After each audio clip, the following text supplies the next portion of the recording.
ಓಂ ಸಾಯಿರಾಮ್. ಇವತ್ತು ಸಾಯಿ 2 ಲೀಲೆಗಳನ್ನು ನೋಡೋಣ.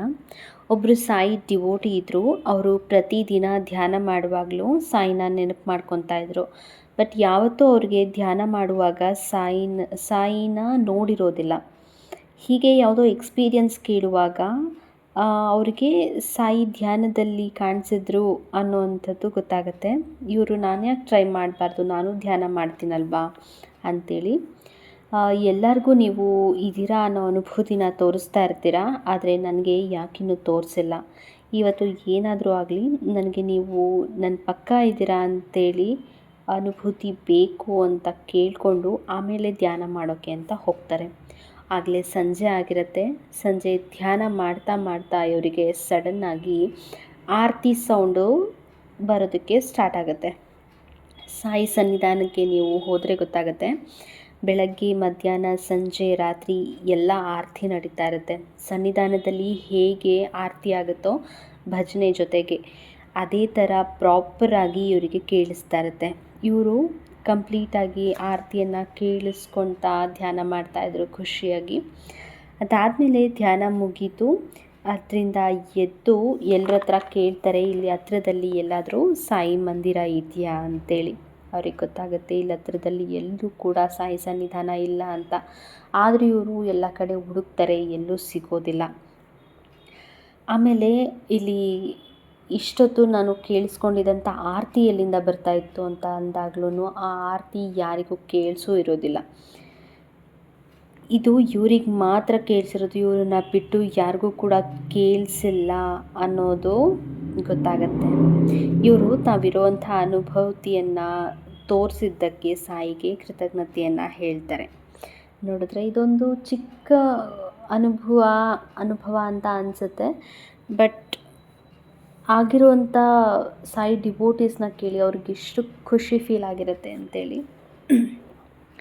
ಇನ್ನೊಬ್ಬ ಡಿವೋಟಿಯ ಎಕ್ಸ್ಪೀರಿಯನ್ಸ್ನ ಕೇಳೋಣ. ಇವರು ಬಾಬಾ ಅವರ ಭಕ್ತರು. ಒಂದು ದಿನ ಸಂಜೆ ಅಚಾನಕ್ಕಾಗಿ ಏನಾಯಿತು ಅಂದರೆ ಇವ್ರ ಮೊಬೈಲಿಂದ ಭಜನೆ ಸ್ಟಾರ್ಟ್ ಆಯಿತು.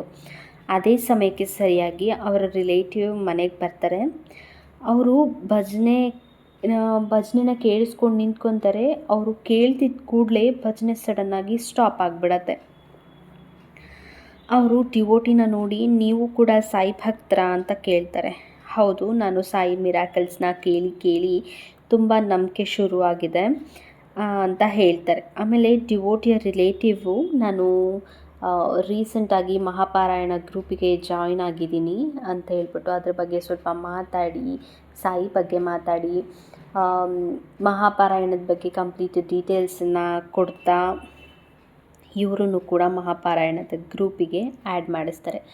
ಮಹಾಪಾರಾಯಣ ಅಂತೇಳಿದ್ರೆ ನಿಮಗೂ ಗೊತ್ತಿರುತ್ತೆ. ಪ್ರತಿ ಗುರುವಾರ 108 ಜನ ಸೇರಿಕೊಂಡು ಸಾಯಿ ಸಚ್ಚರಿತೆ ಏನಿದೆ ಅದನ್ನು ಪ್ರತಿಯೊಬ್ಬರಿಗೂ 2 ಚಾಪ್ಟರ್ಸನ್ನು ಕೊಟ್ಟು ಎಲ್ಲರದ್ದು ಮುಗಿದಿದೆ ಅಂತ ಗೊತ್ತಾದ ಮೇಲೆ ಅವರು ಲಾಸ್ಟಿಗೆ ಆರತಿಯನ್ನು ಮಾಡಿ ಅವತ್ತಿನ ದಿನದ ಮುಕ್ತಾಯವನ್ನು ಮಾಡ್ತಾರೆ. ನೀವು ಕೂಡ ಇದಕ್ಕೆ ಜಾಯಿನ್ ಆಗ್ಬೋದು. ಇವಾಗ ನೋಡಿ ಡಿವೋಟಿ ಜೊತೆಗೆ ಬಾಬಾ ಅವರ ಲೀಲೆ ಹೇಗೆ ಶುರುವಾಗುತ್ತೆ ಅಂತೇಳಿ. ಡಿವೋಟಿ ಆಗಲೇ ತುಂಬ ದಿನದಿಂದ ಲೋನ್ ತಗೊಳ್ಳೋದಕ್ಕೆ ಟ್ರೈ ಮಾಡ್ತಾ ಇರ್ತಾರೆ. ಆದರೆ ಎಲ್ಲೂ ಕೂಡ ಅವರಿಗೆ ಅಪ್ರೂವ್ ಆಗಿರೋದಿಲ್ಲ. ಲಾಸ್ಟ್ ಮಂತ್ 18th ಇವ್ರ ಬರ್ಡೇ ಇರುತ್ತೆ. ಒಂದು ಬ್ಯಾಂಕ್ ಹೋಗಿ ರಿಜಿಸ್ಟರ್ ಆಗಿ ಬರ್ತಾರೆ. ಎಲ್ಲೇ ಹೋಗಿ ಎಷ್ಟೇ ರಿಜಿಸ್ಟರ್ ಮಾಡಿಸಿದ್ರೂ ಕೂಡ ಇವ್ರಿಗೆ ಲೋನ್ ಅಪ್ರೂವಲ್ ಸಿಗ್ತಾ ಇರೋದಿಲ್ಲ. ಅವ್ರಿಗೆ ನಂಬಿಕೆನೇ ಹೊರಟೋಗ್ಬಿಟ್ಟಿರುತ್ತೆ. ಎಲ್ಲಿ ನಂಬಿಕೆ ಇರೋದಿಲ್ವೋ ಸಾಯಿಯಲ್ಲಿ ನಮ್ಮ ನಂಬಿಕೆ ಆಗಿ ಬರ್ತಾರೆ ಅನ್ನೋದು ಪ್ರತಿಯೊಬ್ಬ ಸಾಯಿ ಡಿವೋಟಿಗೂ ನೆನಪಿರಬೇಕು. ಬೇರೆ ಬ್ಯಾಂಕಲ್ಲಿ ಇವರು 10 ಲಕ್ಷಕ್ಕೆ ಲೋನ್ ಅಪ್ಲಿಕೇಶನ್ ಹಾಕಿರ್ತಾರೆ. ಇನ್ನು ಕೆಲವೊಂದು ಬ್ಯಾಂಕ್ಗಳಲ್ಲಿ ಚಿಕ್ಕ ಪುಟ್ಟ ಲೋನ್ಗೆ ಅಪ್ಲೈ ಮಾಡಿರ್ತಾರೆ. ಅದು ಯಾವುದು ಕೂಡ ಅಪ್ರೂವ್ ಆಗಿರೋದಿಲ್ಲ. ಬಟ್ ಇವ್ರಿಗೆ ಲಾಸ್ಟ್ ಮಂತ್ 18th ಏನು ಇವ್ರ ಬರ್ಡೇ ಇರುತ್ತೆ ಅವತ್ತು ಫೋನ್ ಕಾಲ್ ಬರುತ್ತೆ ಬ್ಯಾಂಕಿಂದ. ಫೋನ್ ರಿಸೀವ್ ಮಾಡಿ ಮಾತಾಡ್ತಾರೆ. ಆವಾಗ ಗೊತ್ತಾಗುತ್ತೆ ಇವರಿಗೆ ಬೇಕಾಗಿರುವಂತಹ 10 ಲಕ್ಷ ಅಪ್ರೂವ್ ಆಗಿದೆ ಅಂತ ಹೇಳ್ಬಿಟ್ಟು. ಇನ್ನು ಚಿಕ್ಕ ಪುಟ್ಟ ಅಮೌಂಟ್ ಏನಿರುತ್ತೆ ಅದು ಯಾವುದು ಕೂಡ ಇವ್ರಿಗೆ ಅಪ್ರೂವ್ ಸಿಕ್ಕೇ ಇರೋದಿಲ್ಲ. ನೋಡಿದ್ರಲ್ಲ, ನಮಗೆ ಯಾವುದು ಅವಶ್ಯಕತೆ ಇರುತ್ತೋ ಆ ಅಮೌಂಟ್ನ ಅಪ್ರೂವ್ ಮಾಡಿಸ್ತಾರೆ ಸಾಯಿ. ಅಂದರೆ ಇವರಿಗೆ 10 ಲಕ್ಷದ ಅಮೌಂಟಿನ ಅವಶ್ಯಕತೆ ಇತ್ತು, ಆ ಲೋನು ಅಪ್ರೂವ್ ಆಗಿರುತ್ತೆ. ಯಾರೇ ಭಕ್ತಿಯಿಂದ ಕೇಳಿದ್ರೂ ಸಾಯಿ ಕೊಡದೇ ಇರೋದಿಲ್ಲ. ಕೆಲವೊಂದು ಸಲ ಭಕ್ತರು ಸೋತರೂ ಪರವಾಗಿಲ್ಲ ಅಂತ ಅಂದ್ಕೊತಾರೆ, ಆದರೆ ಸಾಯಿ ಯಾವತ್ತೂ ಸೋಲಲ್ಲ, ಹಾಗೆ ನಮ್ಮನ್ನು ಸೋಲೋದಕ್ಕೆ ಬಿಡೋದು ಇಲ್ಲ. ಇದೊಂದು ಚಿಕ್ಕ ಅನುಭವ, ಇದರಿಂದ ನಿಮಗೂ ಖುಷಿಯಾಗಿರುತ್ತೆ ಅಂತ ಅಂದ್ಕೊತೀನಿ. ನೀವು ಕೂಡ ನಿಮ್ಮ ಎಕ್ಸ್ಪೀರಿಯನ್ಸ್ನ ನಮ್ಮ ಜೊತೆ ಶೇರ್ ಮಾಡ್ಕೊಳ್ಳಿ. ಕಮೆಂಟ್ ಸೆಕ್ಷನ್ ಮೂಲಕ ಅಥವಾ ಇಮೇಲ್ ಐ ಡಿಯನ್ನು ಸ್ಕ್ರೀನ್ ಮೇಲೆ ಕೊಟ್ಟಿರ್ತೀವಿ, ಅದರ ಮೂಲಕ ನೀವು ಶೇರ್ ಮಾಡ್ಕೊಳ್ಳಿ. ಓಂ ಸಾಯಿರಾಮ್, ಜೈ ಸಾಯಿರಾಮ್.